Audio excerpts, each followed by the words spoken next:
Hello and welcome all of you, and you're watching K Commerce Academy with me Kunal Singhal. So in the series of principles of management, today I am here with the principle of centralization and decentralization. According to this principle, there should be proper balance. There should be proper balance between centralization and decentralization in the organization. So main बात यह थी कि हमें ये समझना है ये centralisation and decentralisation का मीनिंग क्या है। अच्छा इंपॉर्टेंट प्रिंसिपल है ये।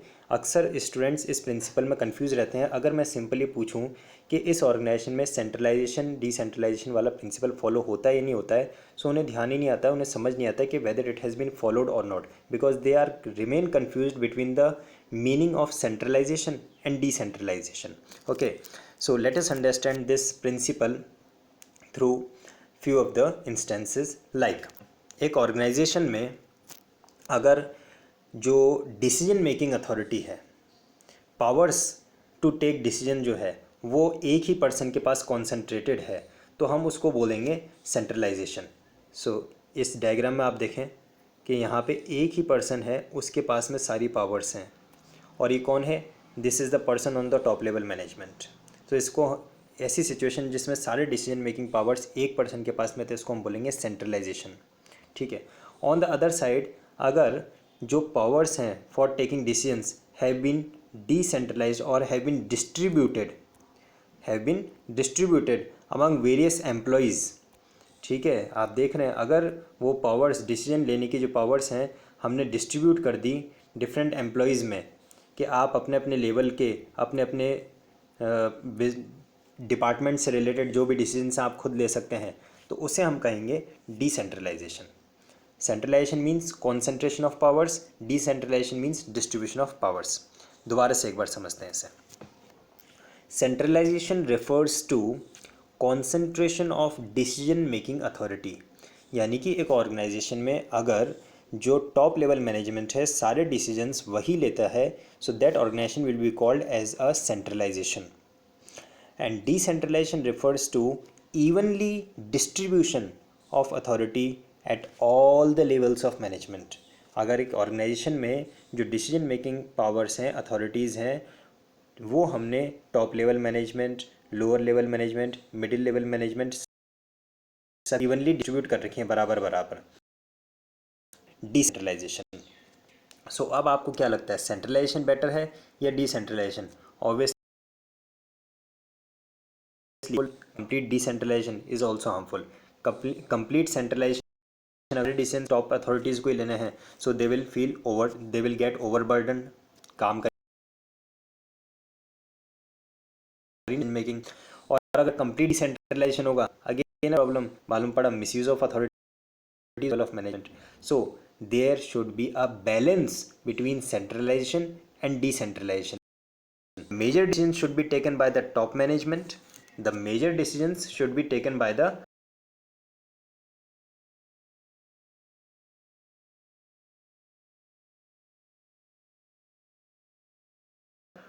must be taken by the different levels for their respective departments.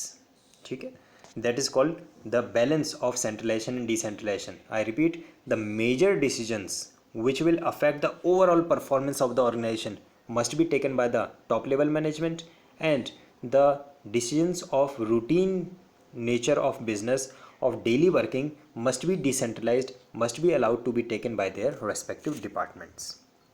दोबारा से इसको और डीप में समझते हैं थोड़ा। जैसे कि मैंने आपको बताया, थोड़ा different and typical kind of principle है, लेकिन आप इसको एक बार पढ़ें, समझें। आई एम श्योर इस वीडियो के एंड तक आपके माइंड में सेंट्रलाइजेशन एंड डिसेंट्रलाइजेशन के प्रिंसिपल से रिलेटेड कोई डाउट नहीं बचेगा। There is a need to balance, मैंने आपको बताया complete centralization and complete decentralization both are harmful. So there is a need to balance subordinate involvement through decentralization. अगर decentralisation यानी कि हमने अथॉरिटीज़ दे रखी हैं सबॉर्डिनेट्स को भी, तो उनका इन्वॉल्वमेंट हो जाता है मैनेजमेंट में। And managers retention of final authority through centralization, but final authority must remain with the manager, so the authority can be maintained. So factors, let us see what are the main factors which will affect the degree of centralisation and decentralization, ये तो assured है कि organisation में हमें एक centralisation decentralisation का balance लेके चलना है, कॉम्बिनेशन लेके चलना है, प्रॉपर कंपोजिशन उसका लेके चलना है।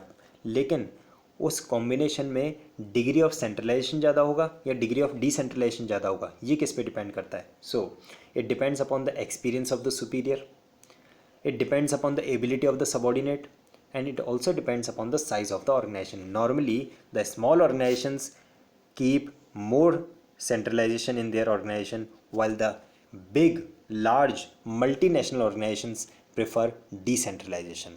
Okay, let us move further with few of the advantages and the positive effects कि हम अगर ऑर्गेनाइजेशन में एक प्रॉपर कंपोजिशन सेंट्रलाइजेशन डिसेंट्रलाइजेशन का लेके चलते हैं, यानी अगर हमने डिसीजन मेकिंग अथॉरिटीज़ को एट डिफरेंट लेवल्स डिस्ट्रीब्यूट कर रखा है और मेजर डिसीजन तो टॉप मैनेजमेंट ले रहा है, लेकिन for the routine nature of jobs we have given the authorities for decision making to the different levels, तो हमें क्या एडवांटेजेस देखने के लिए मिलेंगे? First one, increase in encouragement and motivation level of the subordinates. जब आप किसी को अथॉरिटीज़ देंगे तो ऑब्वियसली उनका मोटिवेशन तो इंक्रीज़ होगा ही होगा।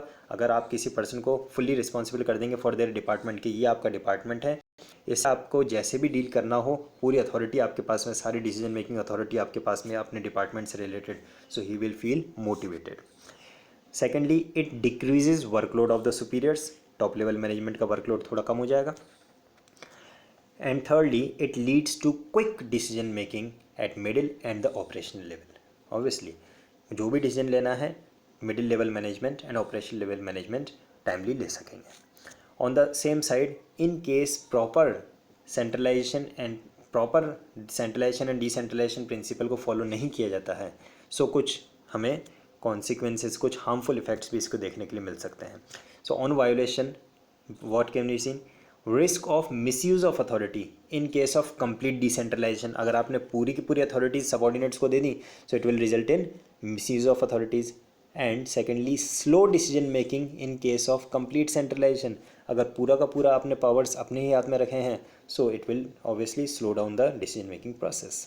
सो आई होप आपको पूरा का पूरा concept of centralisation and decentralization अच्छे से समझ में आया होगा। अभी भी कोई डाउट बचा है, वीडियो को रिवाइंड करके दोबारा से एक बार देखें, और आप चाहें तो जहाँ कहीं आपको ज़रूरत लगे वीडियो को पॉज करके और इनको अपने कॉपी में नोट डाउन कर लो। It will form as a notes for your examination. ठीक है, नोट्स की तरह आपके काम में आएंगे। इनको आप एग्जामिनेशन लिख के पूरे मार्क्स स्कोर कर सकते हैं। और अगर कोई डाउट है तो आप कमेंट में मेंशन करें, I will reply to it.